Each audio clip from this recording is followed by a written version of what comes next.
సృష్టికి మూలం అమ్మతనం, సృష్టించలేనిది అమ్మ గుణం. అమ్మ పాడే జోల పాట అమృతాని కన్న తీయనంట.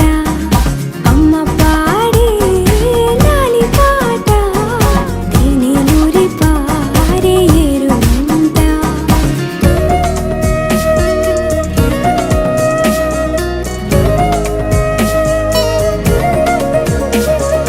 నింగిని తాకే మేడలకి పునాది రాయి అమ్మా, అందం పొందిన ప్రతిశిలకి యులిగాయం అమ్మా. నింగిని తాకే మేడలకి పునాది రాయి అమ్మా, అందం పొందిన ప్రతిశిలకి యులిగాయం అమ్మా. చీకటి చెరిపే వెన్నెలకి జాబిల్లి అమ్మా, లోకం చూపే కన్నులకి కంటి పాప